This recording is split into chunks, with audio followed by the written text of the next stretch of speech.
Vamos orar Vamos orar Senhor. Então, graças e paz a todos.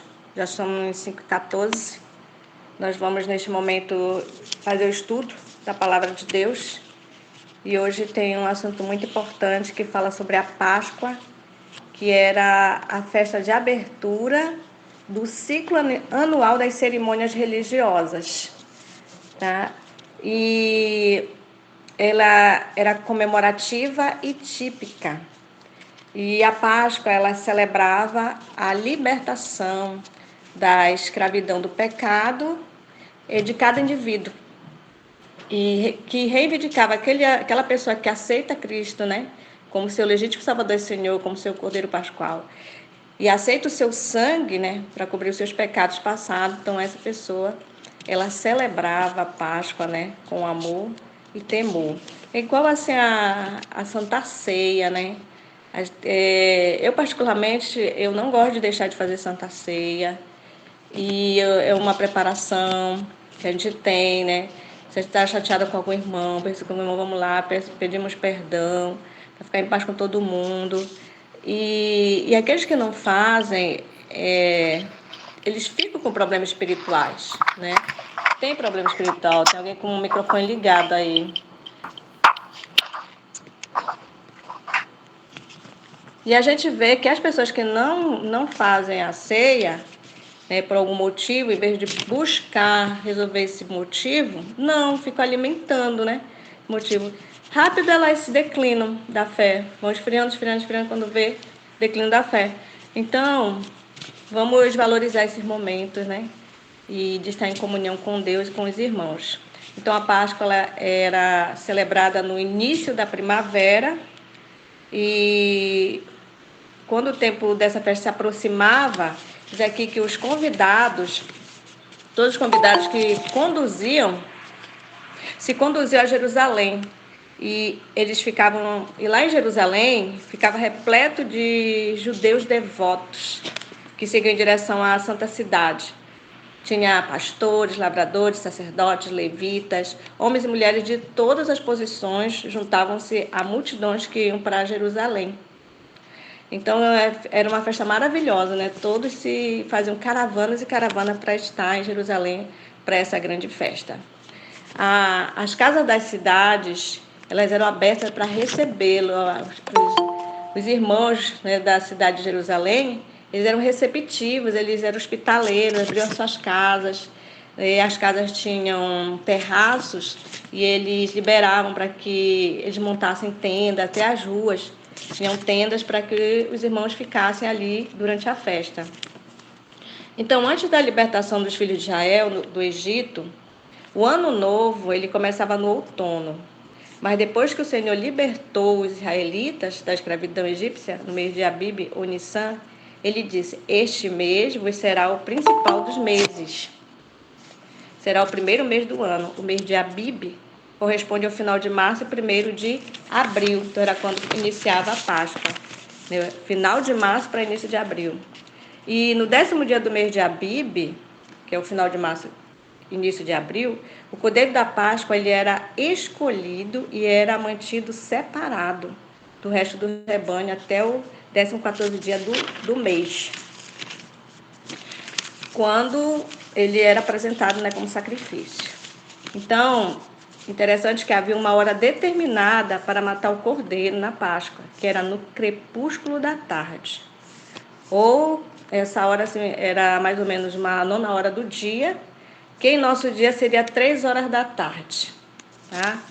Então, o cordeiro ele era assado inteiro. E ele não era quebrado nenhum ossinho dele. Os pães eram asmos, quer dizer, não tinham fermento, e comemorava a rápida fuga do Egito. Toda essa simbologia, né, comemorava a rápida fuga do Egito. O pão asmo, ele também tipificava a condição daquele que é coberto pelo sangue de Cristo, o cordeiro antitípico, né? Que Cristo foi perfeito. E na festa da Páscoa, não somente os pães asmos deviam ser usados, mas também nenhum fermento era permitido nas casas durante toda a semana que seguia da Páscoa. Então, não era proibido usar fermento durante esse tempo. Então, a Páscoa, ela simbolizava um emblema do cristão. Quando o cristão, ele reivindica, né, estar protegido pelo sangue de Cristo, não somente deve guardar sua língua do mal, de falar o mal, o coração deve estar livre do fermento da maldade e da malícia. Então, eles tinham uma consagração durante esse período, né, de estar vigilante no falar, no pensar, no agir, né? Eu vou falar alguma coisa que vai ofender, vai machucar. E manter o coração limpo, voltado para as coisas de Deus. Assim também é a Santa Ceia, quando a gente se prepara para tomá-la. Eu lembro que os antigos irmãos, tirando pela minha mãe, que observava ela tinha esse cuidado. Quando chegava, o pastor marcava a Santa Ceia tal dia. Ela ficava em oração, ela pedia a Deus, poxa, eu machuquei alguém, tem alguém chateado comigo? Ela buscava isso, ia com a pessoa, pedia perdão. Né? Hoje não tem essa preparação, não tem mais esse temor. Né? É naquela hora perdão, mas esse perdão às vezes nem é só da boca para fora. Então, aqueles vigiavam, né, o falar, o agir, se o coração estava limpo do fermento da maldade, né, das chateações, das dores, das malícias. E as ervas amargas, que também eram usadas nessa cerimônia, era uma lembrança da sua cruel servidão no Egito. Por isso que eles comiam a erva amarga. O cordeiro era comido à noite, no 14º dia do mês. O que restasse da carne deveria ser queimado, tá? E o sangue do cordeiro morto, ele era molhado com feixe de sopo e ele era passado na viga superior e nas laterais das portas da casa onde o cordeiro era comido, né? Simbolizando que é uma proteção, né? Uma proteção ali, tanto é que quando Deus deu essa ordem, né?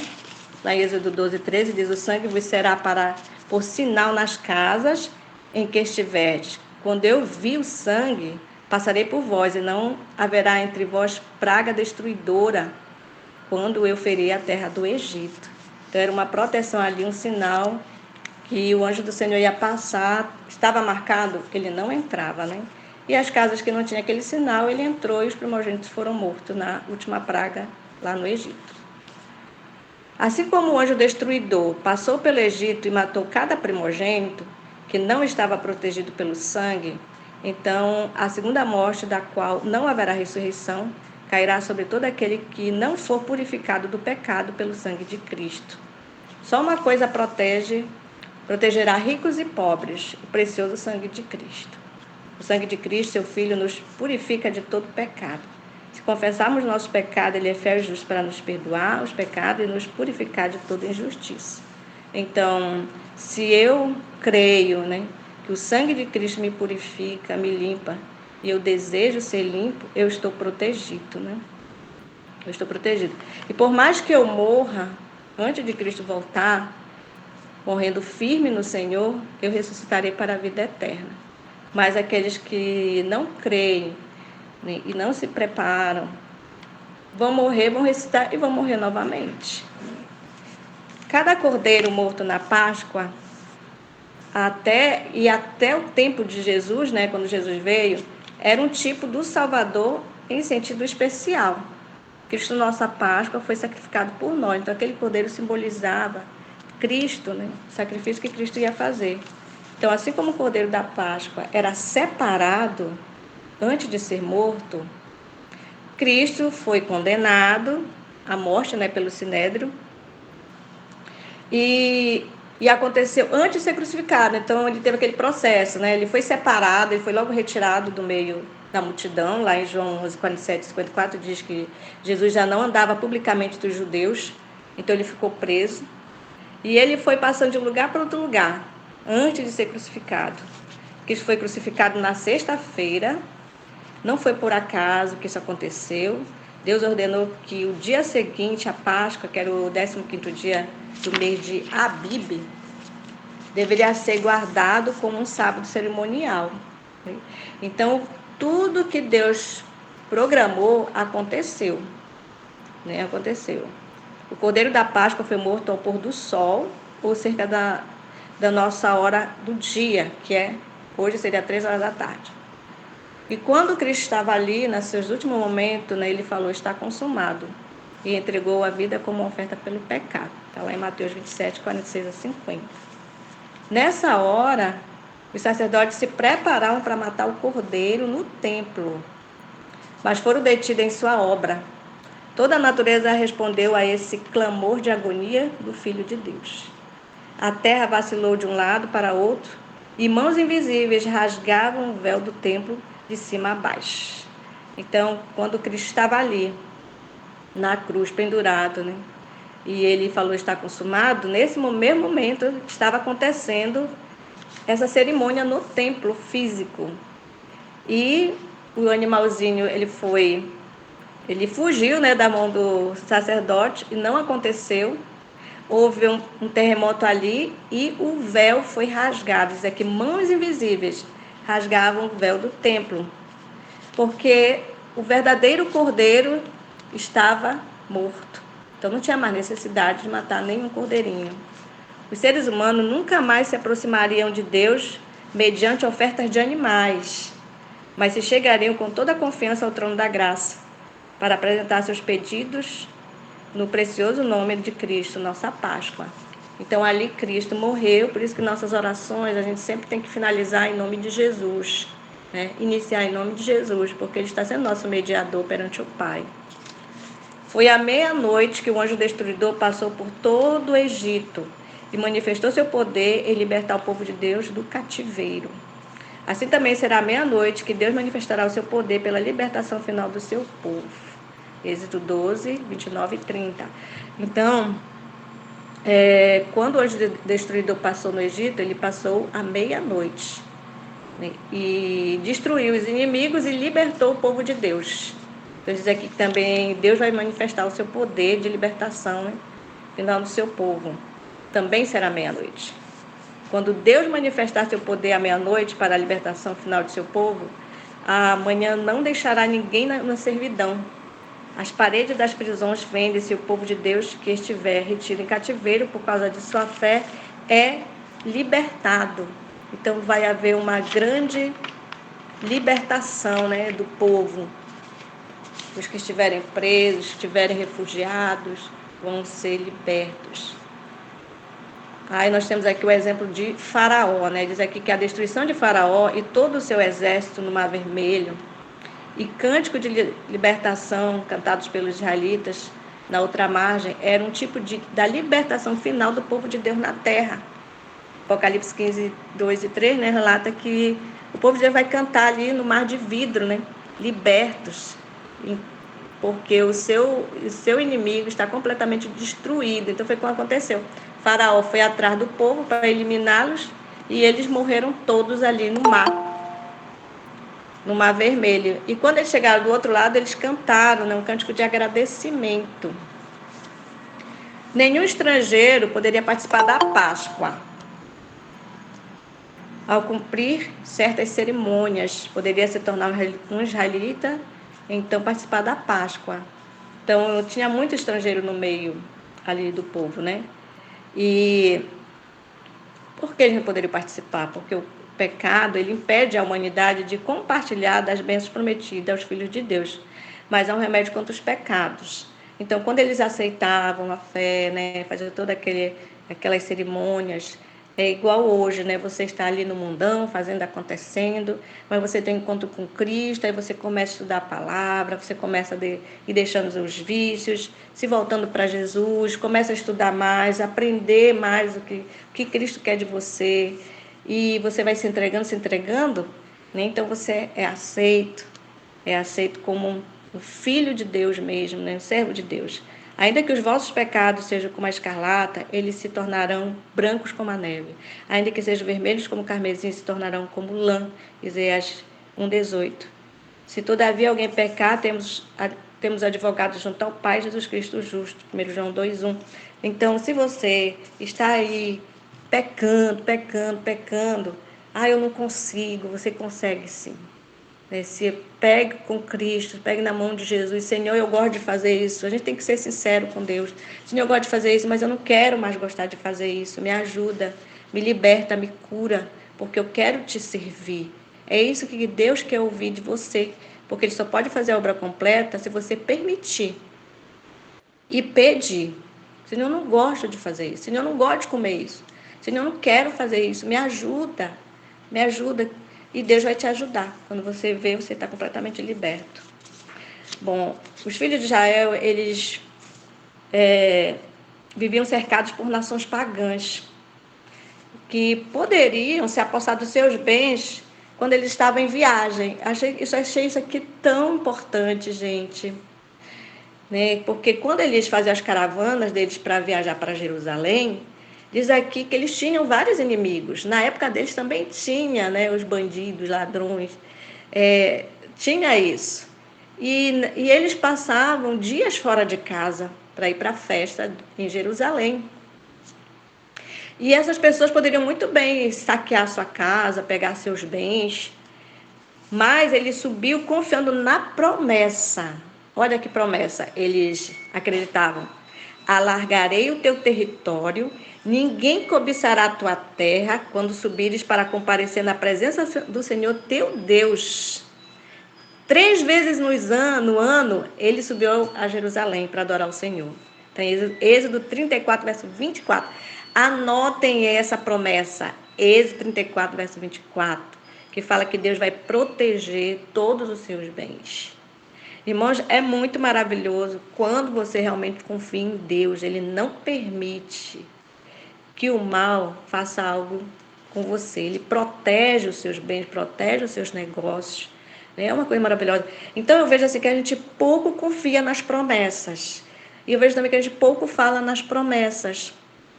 Né? Tem a promessa que fala que buscar em primeiro lugar o reino de Deus e tudo vos será acrescentado. Ele fala tudo. O que é esse tudo? É o teu financeiro, né?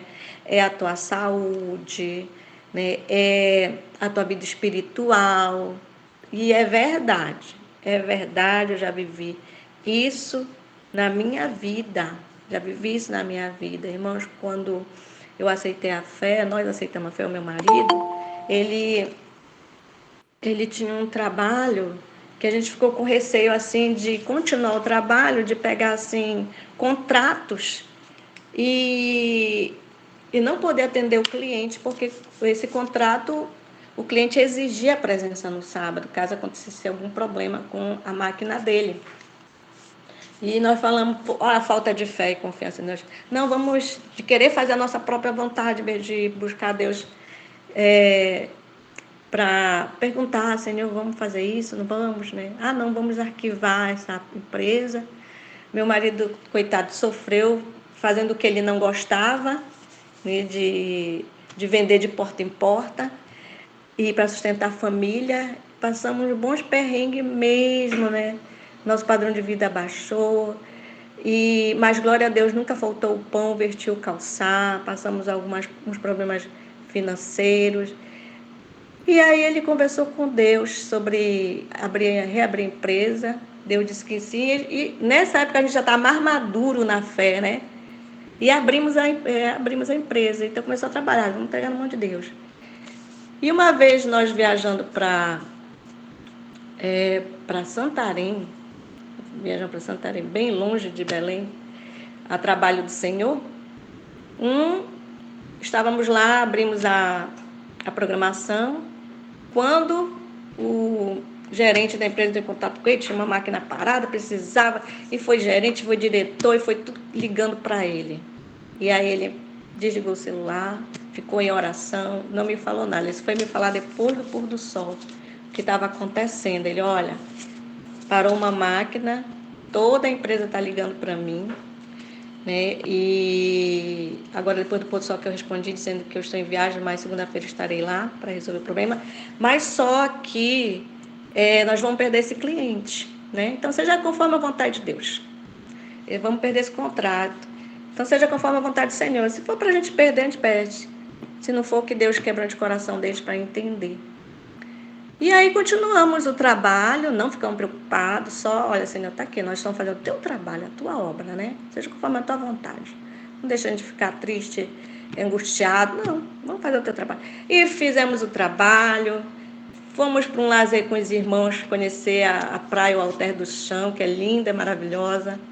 Foi momentos maravilhosos com nossos irmãos ali. E à noite, foi na madrugada, voltamos para casa. E ele foi ver o cliente. Para o rigor de Deus, o cliente já estava com o coração brando. E ele entendeu, foi tudo resolvido e não perdemos o cliente.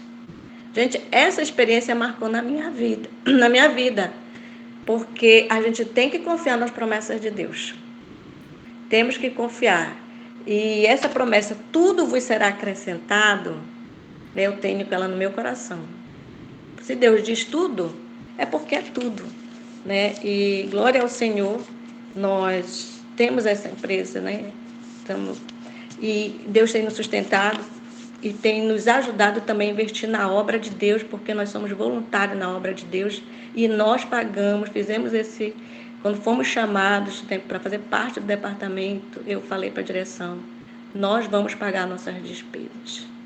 Particularmente, irmãos, eu digo por mim, nós temos que doar e não tirar, porque a obra precisa. Então, eu sou muito grata a Deus por tudo que Ele tem feito na minha vida, pelas experiências que eu tenho passado, experiência bem amarga às vezes, porque isso serve de experiência para a gente ajudar outras pessoas. Eu já passei por isso, então eu consegui a vitória, eu já sei como transmitir para ela, como ela passar a vitória. Então, a gente vê aqui que eles confiavam completamente, deixavam seus bens, suas coisas e iam para a festa do Senhor. Se preparavam, se dedicavam, o foco deles era estar naquela festa, era alcançar as bênçãos de Deus naquela festa. Que possamos ter isso no nosso coração, porque hoje, quando faz uma festa, né, uma conferência, né, uma assembleia, gente, tem que estar adulando. Olha, irmãos, vai ter, olha, irmão. Antes não. Eu lembro que antes fazer a festa era caravanas e caravanas, que o povo ia tudo feliz, tudo alegre, não se importavam se eu ter dinheiro não, mas iam. E hoje é uma dificuldade. Então eles não pensavam nisso, né? Por isso que eles eram muito abençoados, porque eles priorizavam, eles tinham prazer de estar na presença de Deus. Tinha prazer. E para resumir todo essa mensagem, eu vou fazer aqui um resumo para vocês, muito importante, para vocês entenderem realmente a simbologia da Páscoa, né, da festa da Páscoa. Estou abrindo aqui.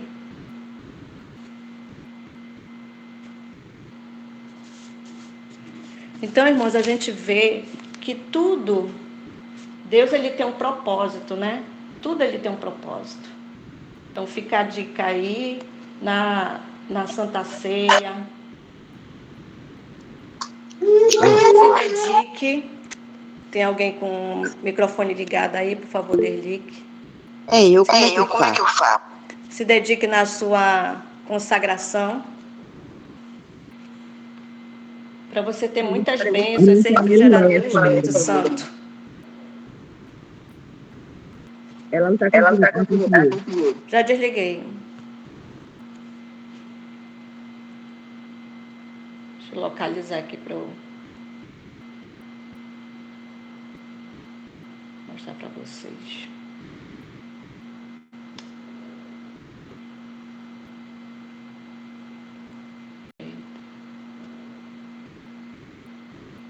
Sei demais.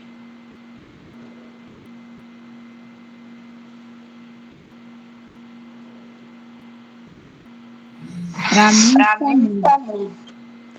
É porque eu estou procurando aqui, irmão, um resumão que tem sobre esse assunto para todos entenderem melhor.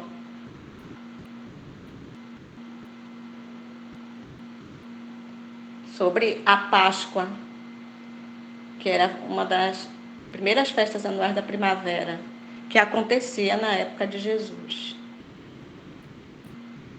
Eu estou encontrando. Pronto. Então, olha só. É importante, quem quiser depois esse resumão, eu posso passar, tá? O PV de vocês. Bom, então Cristo é a nossa Páscoa e foi sacrificado por nós, né? Está lá em 1 Coríntios 5:7. Então, em Êxodo 12, 3 a 5, o cordeiro era escolhido alguns dias antes de ser morto. E João 11, 47 a 57 diz que Cristo, condenado à morte pelo Sinédrio, alguns dias antes da crucificação. Vocês vejam a conexão? Em Êxodo 12:6 diz que ele era posto à parte e mantido separado do rebanho, né, o cordeiro que foi escolhido. Em João 11, 53 e 54 diz de sorte que Jesus já não andava publicamente entre os judeus. Então Jesus também foi separado. Em Êxodo 12:6 diz que o cordeiro da Páscoa foi morto no 14º dia de Abib ou Nissan. E em João 18, 28, 19, 14, 19, 31 e Lucas 23, 54 e 56, diz que Jesus foi crucificado no dia em que os judeus se preparavam para comer a Páscoa, a saber, o 14º dia do mês de Abib ou Nissan.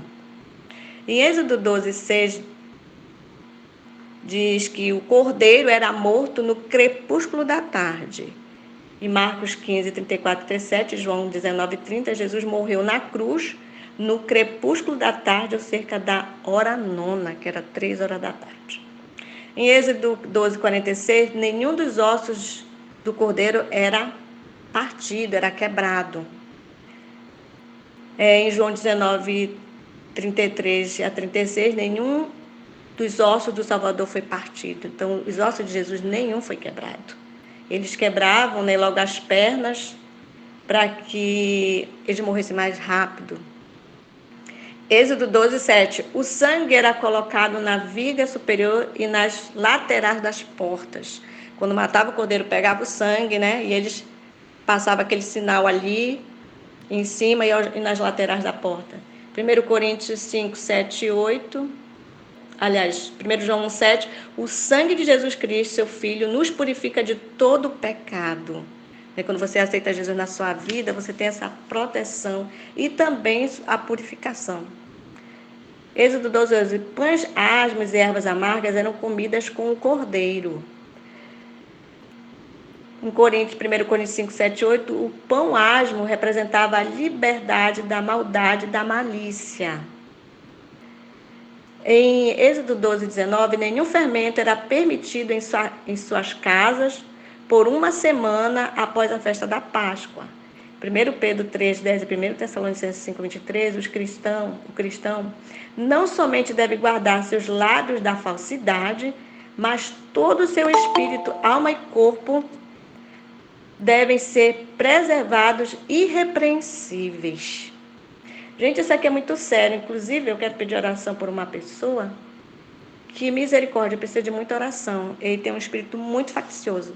É uma pessoa talentosa, prega muito bem, tem uma família bem ordenada, mas tem um defeito muito grande, que é a maledicência, o espírito faccioso, e ele ama perseguir pastor. É incrível.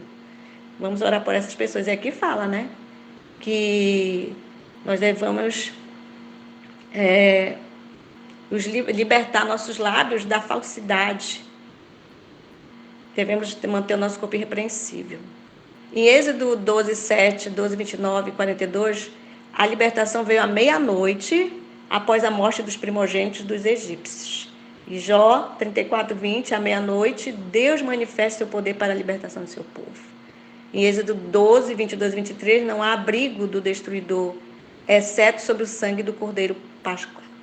Em Atos 4:12, e não há salvação em nenhum outro, porque abaixo do céu não existe nenhum outro nome dado entre os homens pelo qual importa que sejamos salvos, né? Que é Cristo. Êxodo 12, 10 e 46, nada do cordeiro deveria ser deixado até pela manhã. A porção não consumida deveria ser queimada. Malaquias 4, de 1 a 3, Ezequiel 28, de 12 a 19, quando os justos forem libertos, cinzas serão a única lembrança do pecado e dos pecadores. Porque tudo vai ser queimado, né? E Êxodo 12, 43, nenhum estrangeiro poderia comer a Páscoa, Apocalipse 21, 27, nenhum pecador pode tomar parte na recompensa dos justos.